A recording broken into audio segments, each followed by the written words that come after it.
¿Es lo mismo una vivienda prefabricada, hecha en drywall o una vivienda en steel framing?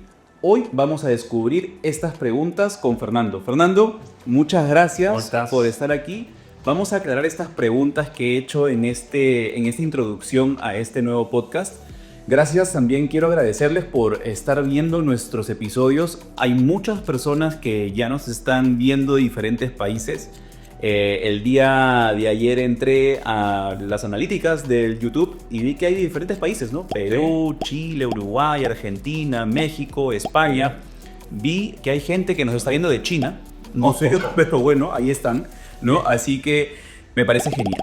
Hoy vamos a tratar justamente este tema que es bastante importante. ¿Por qué? Porque cuando elegimos una vivienda no sabemos si vamos por una prefabricada, una hecha en drywall, una hecha en steel framing. ¿Qué son estos diferentes tipos de términos? Les voy a contar algo. En mi experiencia personal yo pensaba que drywall era lo mismo que steel framing y aquí aprendí que no. Así que quiero que por favor nos compartas esa experiencia porque en mi idea, Fernando, era que cuando yo veía unas construcciones hechas en drywall o Durlock, como se llama acá, ¿no? Era este tipo de estructuras muy parecidas, ¿no? Como que perfiles de acero, pero luego me enteré que eran más escenografías que no estaban preparadas realmente para cargas estructurales importantes como una vivienda. Correcto. Y que eso sí era el steel framing. Entonces, ¿cómo podemos saber qué está bien hecho y qué no? ¿Cómo podemos diferenciar una casa prefabricada de una casa en steel framing? Bien, es muy importante que tengamos en cuenta qué significa el término prefabricado. De por sí, el término prefabricado o industrializado no es un término malo, no es una mala palabra, no es algo perjudicial. Por ejemplo, el auto en el que andamos normalmente todos es prefabricado. Lo que pasa es que no asociamos con respecto de un auto. Las piezas se prefabricaron, se fabricaron antes, significa en distintas estaciones de trabajo y después la línea de montaje lo único que hace es ensamblarlo. Bien.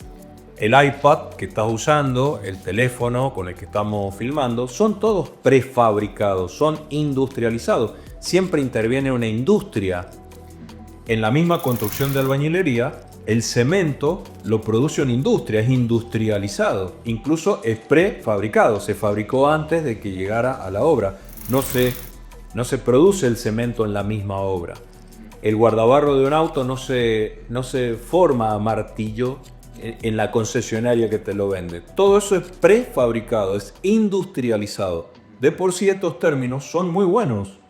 El tema es, y arranca, y el problema se produce porque mucha gente inescrupulosa utiliza estos términos para darse cierto vuelo, cierta seriedad, para fabricar una casa, porque no llega a vivienda, no califica como vivienda, para fabricar y vender una casa que el término correcto sería precarizada. No es ni prefabricada, ni industrializada, no es de steel framing, ni nada que se le parezca. Son casas precarizadas, como me gusta decirles a mí. ¿Por qué? Precarizadas porque abaratan en materiales, ahorran en materiales, no colocan los materiales adecuados ni en cantidad ni en calidad y son casas que no son viviendas porque no mantienen la temperatura en invierno, porque te morís de calor en verano, porque lo más probable es que en un viento fuerte se vuelen, porque no cumplen ninguna de las condiciones necesarias que hacen a una vivienda y que la normativa vigente de cualquier país te pide cumplir para que califique como vivienda. Ahora, quiero preguntarte algo, y discúlpame que te interrumpa, Sí. pero, por ejemplo, voy caminando por las calles y veo ampliaciones de diferentes viviendas. Y en esas ampliaciones veo que las hacen mucho de esto, ¿no? Es drywall o otro tipo de materiales que claramente se ve que no es steel framing o algún otro tipo de material específicamente hecho para vivienda. Entonces, ¿qué le dirías a las personas que nos están viendo ahorita, que están pensando hacer una ampliación en su hogar y están pensando en estos materiales? Les diría que entiendo si por algún motivo los recursos son escasos y no tengo el dinero necesario para construir en forma adecuada. Lo primero que deberían hacer es un plano, un proyecto, un cálculo de ingeniería para que cuando estén habitando con tu familia esa ampliación o esa casa no corran riesgo de muerte porque puede colapsar porque no está calculada. Y eso lo entiendo, pero tienen que saber que van a habitar un espacio que no cumple ninguna condición porque es mucho más barato, es mucho más económico, pero estamos hablando de 10 veces menos, pero tampoco le podemos exigir nada. Si en invierno no me alcanza la calefacción, ya lo tengo que saber. Si en verano me voy a morir de calor y en algunos casos tengo que salir de dentro de la vivienda porque no se puede estar, porque es inhabitable, por el calor que hace allá adentro, porque no tiene aislante, no tiene nada, tengo que saberlo. Voy a gastar mucho menos en esa construcción, pero no es habitable. Después no le puedo exigir ni a los materiales que estoy utilizando porque no son los adecuados, ni al constructor que me la hizo porque no te está engañando. Si te cobra 10 veces menos de lo que vale, vos ya sabés de antemano que no es una vivienda. Bien, ¿y cómo me puedo dar cuenta de eso? Porque, por ejemplo, está en tendencia esto de comprar módulos habitacionales, ¿no? Entonces, ¿cómo saber que ese módulo está hecho en steel framing o en un método constructivo bien adecuado y no en estos otros, bueno, de materiales? Lo que digo siempre, tenés que saber en manos de quién estás dejando la construcción o la ampliación de tu vivienda. Tenés que interiorizarte, tenés que buscar comentarios de gente que ya los haya comprado y los haya habitado, porque hay módulos habitacionales que son muy buenos. Sí. Los módulos habitacionales que se utilizan en minería, por ejemplo, o en petróleo, son excelentes. Son para temperaturas extremas, son para vientos extremos, para zonas extremas, cumplen todas las condiciones de habitabilidad, pero hay otros que no. Tienen la forma, son parecidos, esa geografía, ¿no? Pero no son habitables. Claro, yo me compro un contenedor marítimo, le hago 4 agujeros, le pongo 2 ventanas y listo. Es inhabitable, porque cuando le entre a dar el sol y se caliente semejante cantidad de acero, no puedo estar allá adentro, no hay forma de vivir allá adentro. Y me lo venden como un módulo. Bueno, es un contenedor marítimo, sí, tiene una seguridad extrema para que no me entren a robar, porque le cierro esa puerta, le pongo los candados y evidentemente es muy seguro, pero no es habitable. Eso fue diseñado para transportar mercadería en un barco de una punta al otro del planeta. Claro, pero no para vivir. Pero no para vivir allá adentro. Si te lo vende a mitad de precio es porque no es habitable. Así de fácil. O sea, el precio ya te da un indicador. Ahora, además del precio, tengo que averiguar qué capas componen los muros, cómo está hecho el techo. Tengo que googlear, tengo que buscar antecedentes, tengo que hacerme asesorar. No se dejen engañar tan fácilmente porque esta gente abunda hoy en día en el mercado inmobiliario. Bien, Fernando, entonces nos dices que para darnos cuenta si estamos frente a una vivienda propiamente habitable, con buenas estructuras, debemos fijarnos en los planos, sí, en el historial de ese constructor. Si tiene aprobación municipal, por ejemplo. Exacto. También estamos hablando del precio. Un precio muy bajo me puede indicar cierta duda frente a los materiales que se están usando en esa vivienda, ¿cierto? Correcto. Y bueno, también preguntar, como te digo, por la parte formal, plano, saber qué hay adentro, tener preguntas claves que yo pueda preguntar a ese constructor. Al respecto te puedo agregar que si bien cuando voy a comprar esa precarizada tiene un valor, tiene un costo, la tengo que pagar. Exacto.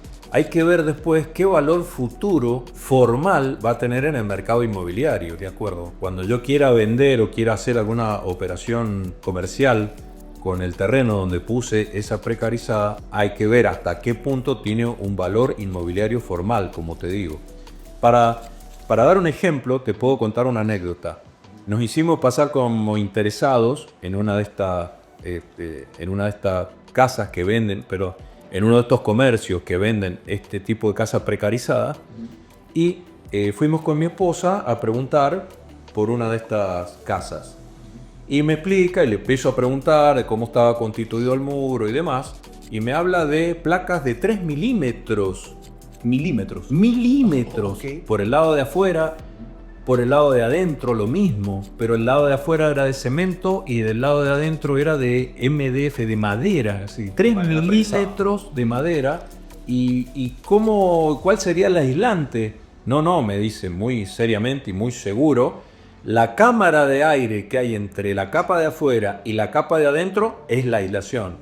Cosa totalmente mentira. O sea, eso es una estafa. Ok. Ahora, quiero preguntarte algo que también estoy seguro que nos hemos preguntado en un momento dado. ¿Qué sucede con las casas hechas, o los módulos también hechos de madera? ¿También podrían ser prefabricados? ¿Están dentro de esta...? Pueden ser prefabricados y estar muy bien hechos. Pueden ser industrializados y estar muy bien hechos. ¿Y cómo me doy cuenta? Porque tiene un proyecto, tiene un cálculo de madera, que de hecho en la normativa vigente de cualquier país existe la normativa para calcular y verificar estructuras de madera. ¿Por qué no? Y después lo que tendríamos que ver es su comportamiento frente al fuego, por ejemplo, frente a la humedad de cada región, cómo trabaja esa madera. Si esa madera que voy a utilizar tiene una fibra larga, genéticamente apta para estructuras, no es que no esté llena de nudos, porque eso va a tornar totalmente impredecible la estructura. Y por ejemplo, qué comportamiento tiene ante los insectos, fundamentalmente las zonas que tengan problemas de termitas, ¿no? o bicho taladro o demás. Entonces, quiere decir que cualquier sistema constructivo, cualquier material que esté previamente diseñado y calculado para generar un espacio habitable, no tiene ningún problema y puede ser prefabricado y puede ser industrializado. Lo que no debe ser es precarizado. Okay. La albañilería misma también se puede precarizar.